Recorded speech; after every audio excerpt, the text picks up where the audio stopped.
Hey everyone, this is Meghna and welcome to the first episode of my series Basics of Advait Vedant। ये 5 episode से बनी हुई एक series होने वाली है जिसमें मैं अद्वैत वेदांत के बेसिक कॉन्सेप्ट्स को एक्सप्लेन करने वाली हूँ और जितनी भी लर्निंग्स मैंने लर्न करी है अब तक अद्वैत वेदांत के बारे में वो लर्न करी है सारी टेक्स्ट बुक्स से, जितने भी एंशिएंट टेक्स्ट अवेलेबल है अद्वैत वेदांत के ऊपर और जो हमारे जमाने में फेमस टीचर्स रहे हैं अद्वैत वेदांत के, जैसे कि रमन महर्षि, जिदु कृष्णमूर्ति और आचार्य प्रशांत। तो अगर आपको कोई भी कॉन्सेप्ट्स के बारे में और डीप नॉलेज चाहिए जो भी मैं आपको बताना चाहती हूँ तो आप इन सारे राइटर्स की टेक्स्ट बुक्स को लर्न कर सकते हो। Now let's start the amazing concepts of Advaita Vedanta guys. Advaita Vedanta is something which comes in the domain of non dual spirituality, अगर आप वेस्टर्न लैंग्वेज में इसको समझना चाहें तो, and it is completely scientific. Spirituality या अध्यात्म ऐसी कोई चीज नहीं है जिसको कि हमें मिस्टिसिज्म से जोड़ना चाहिए, क्योंकि जब भी हम मिस्टिसिज्म की बात करते हैं ना तो हम ऐसी बात कर लेते हैं कि यार इसको तो जाना ही नहीं जा सकता, या तो जादू टोना, अंधविश्वास या ऐसी चीजें जिसे हम एक्सेस नहीं कर सकते, या तो कोई तिलिस्मी शक्तियां होनी चाहिए आपके पास, एक्सेट्रा एक्सेट्रा।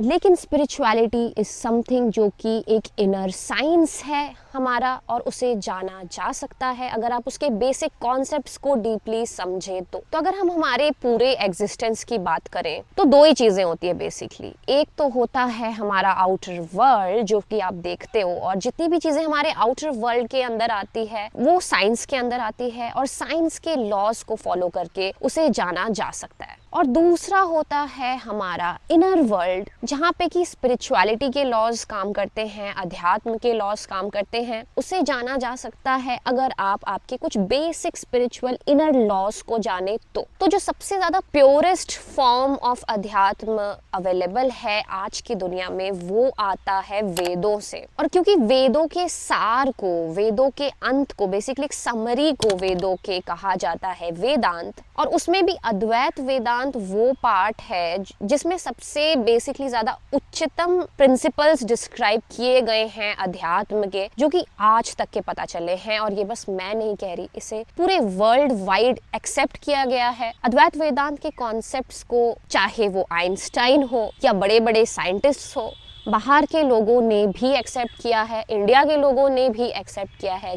अब क्या है ये प्रिंसिपल्स? अब क्योंकि आज पहला एपिसोड है, एक इंट्रोडक्टरी एपिसोड है, तो इसीलिए कुछ बातों का आपको पता होना बहुत जरूरी है। तो अगर आप वैदिक लिटरेचर के अंदर जाओगे या वेदांत के अंदर जाओगे, दो टाइप के नॉलेज डिफाइन किए गए हैं। पहली होती है विद्या और दूसरी होती है अविद्या। अब अगर आप उपनिषदों के ऋषियों से जाके पूछोगे कि ज्ञान क्या होता है तो वो सीधा सीधा बोलेंगे कि ज्ञान का मतलब होता है विद्या और अज्ञान का मतलब होता है अविद्या। और वो ये भी कहते हैं कि एक ह्यूमन बीइंग को अगर अपनी जिंदगी अच्छे से व्यतीत करनी है, कुछ पाना है, सक्सेस पाना है, तो उसे इन दोनों की ही जरूरत पड़ती है और इन दोनों का ही नॉलेज होना बहुत जरूरी है, विच इज कि उसे विद्या का भी नॉलेज होना जरूरी है और अविद्या का भी नॉलेज होना जरूरी है। अब क्या होती है ये विद्या? तो विद्या होती है वेदांत के हिसाब से बेसिकली इनर नॉलेज या self knowledge, the knowledge about self, क्योंकि ये सेल्फ ही है जिसके थ्रू आप इस आउटर वर्ल्ड को देख रहे हैं। और अगर आपने मेरे पुराने वीडियोस देखे होंगे तो मैंने बार बार कहा है कि सेल्फ या आपका खुद का माइंड ही वो प्रोजेक्टर है जो कि इस वर्ल्ड को प्रोजेक्ट करता है। तो अब अविद्या क्या होती है वो आप समझ ही गए होंगे। अब जितना भी वर्ल्डली नॉलेज है वो सारा नॉलेज जिसे साइंस बेसिकली देख सकता है या उसका प्रशिक्षण कर सकता है, एक्सपेरिमेंट कर सकता है, including mathematics, physics, geography, economics, कुछ भी अगर वो वर्ल्डली नॉलेज है तो उसे कहा जाता है अविद्या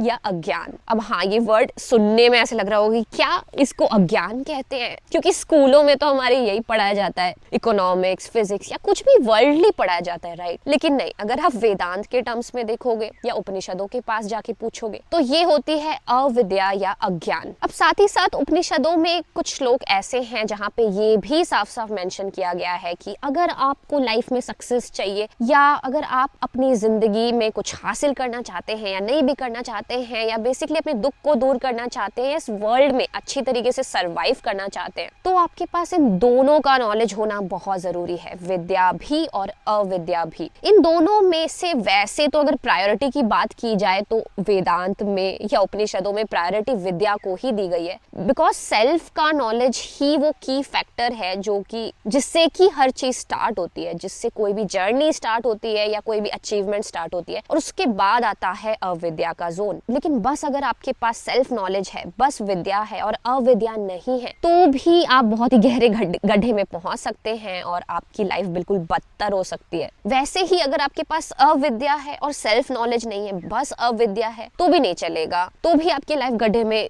गिर सकती है। ऐसा नहीं कि बस आपने वर्ल्डली नॉलेज गेन कर ली और आपको आपके सेल्फ का कोई भी नॉलेज नहीं है। इनफैक्ट उपनिषदों के हिसाब से तो ये भी कहा गया है कि हमारा वर्ल्ड कुछ इस तरीके का है कि एक बार को अगर आपके पास सेल्फ नॉलेज नहीं है और बस अविद्या है, बस वर्ल्डली नॉलेज है जो कि एक संसारी के पास होती है, जो कि एक आम आदमी के पास होती है, तो फिर भी आप सरवाइव कर सकते हो। लेकिन अगर आपके पास बस विद्या ही है और बाहर का कोई भी नॉलेज नहीं है, अविद्या बिल्कुल भी नहीं है, तो आप और भी गहरे गड्ढे में कूद जाओगे, क्योंकि आपके पास बस बचेगा अंधविश्वास, वर्ल्डली नॉलेज आपके पास कुछ होगी नहीं। दूसरा कॉन्सेप्ट जो कि बिल्कुल बेस है वेदांतिक नॉलेज का, वो जानना आपके लिए बहुत जरूरी है। तभी आप आगे जो मैं बातें बताने वाली हूँ, आगे के जो 4 एपिसोड्स होने वाले हैं, जब हम डीप डाइव करेंगे वेदांत के कॉन्सेप्ट्स में, तब आपको वो बातें समझ आएंगे। वो है बेसिक 3 एलिमेंट्स को जानना, या एलिमेंट्स नहीं भी आप कहो तो 3 तत्वों को जानना, ये आप कह सकते हो। तो जिस तरीके से साइंस में इलेक्ट्रॉन होते हैं, प्रोटॉन होते हैं, न्यूट्रॉन होते हैं, और अगर आप साइंस के किसी भी कॉन्सेप्ट को आगे जानना चाहते हो, विज्ञान के किसी कॉन्सेप्ट को जानना चाहते हो, तो ये 3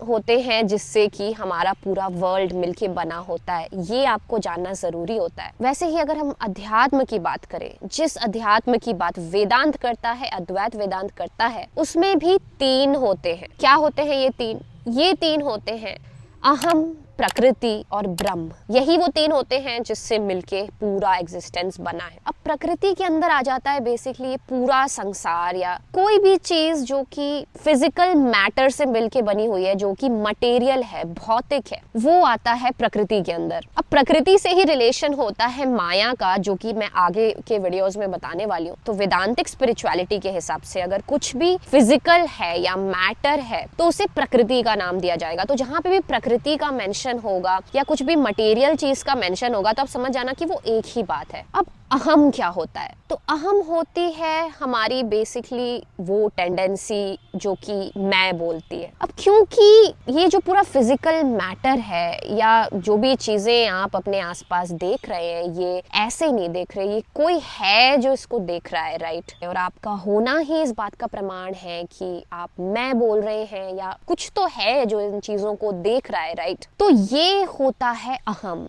या मैं।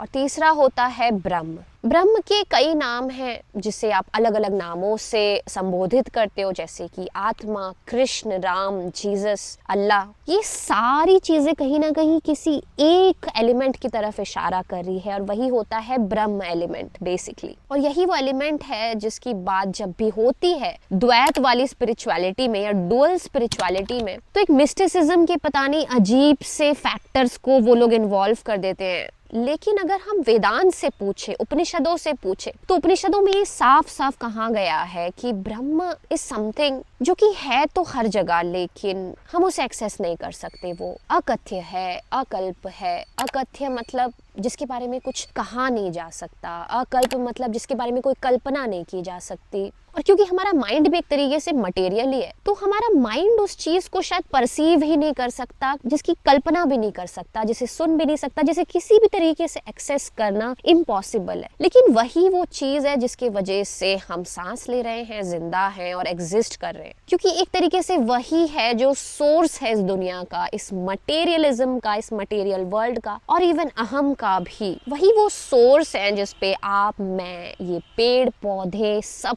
सब रह रहे हैं, और वही वो सोर्स है जहाँ तक हम पहुँचना चाहते हैं। एक कंप्लीट सर्कल ऑफ लाइफ को कंप्लीट करके वापस वहां तक पहुंचना चाहते हैं। और कहीं ना कहीं ये जो एक दुख महसूस होता है इंसान को, एक अतृप्ति महसूस होती है अंदर से, एक हॉलोनेस महसूस होती है, वो भी इसीलिए होती है क्योंकि हम छिटक गए हैं उस सोर्स से, क्योंकि हमने जन्म ले लिया है और हम अलग हो गए हैं उस सोर्स से। तो हम अगेन उस सोर्स तक पहुंचना चाहते हैं। और कैसे पता चलेगा आपको कि कुछ भी जो बोला जा रहा है वो वेदांत सम्मत है? तो उसकी एक अचूक पहचान होती है, एक ऐसी पहचान जिससे आप बिल्कुल समझ सकते हो कि ये जो बात कही जा रही है वेदांत के बारे में वो सही है या नहीं। और वो ये कि जब भी आप उन बातों को सुनोगे तो आपका माइंड बिल्कुल शांत हो जाएगा, मौन हो जाएगा, चाहे वो बात किसी भी सोर्स से आ रही हो। अभी भले ही मैं एक जरिया हूँ, या कोई बुक जरिया हो सकती है, या कोई ऑडियो या वीडियो जरिया हो सकती है, लेकिन जरिया चाहे कुछ भी हो, अगर उस बात में सच्चाई है तो वो कहीं ना कहीं आपके माइंड को नंब कर देगा, शांत कर देगा, एक ऐसी डीप अंडरस्टैंडिंग की स्टेट में डाल देगा जहां आपको समझ नहीं आएगा कि यार ये बात सही क्यों है, लेकिन लग रहा है कि सही है। और अगर आपने वो मौन महसूस किया, कहीं ना कहीं एक सेकंड के लिए भी वो नंबनेस महसूस की, तो समझ जाइएगा कि अब वो बात आपको समझ आने लगी है। यही उसका प्रमाण है। So that was it for this video guys. अगर आपको ये वीडियो पसंद आई है तो इसके दूसरे एपिसोड में भी जरूर मिलिएगा मुझसे, उसमें मैं और भी डीप कॉन्सेप्ट्स आपको समझाने वाली हूँ। तब तक के लिए अपना ख्याल रखिए और सेल्फ इंक्वायरी करना मत भूलिए।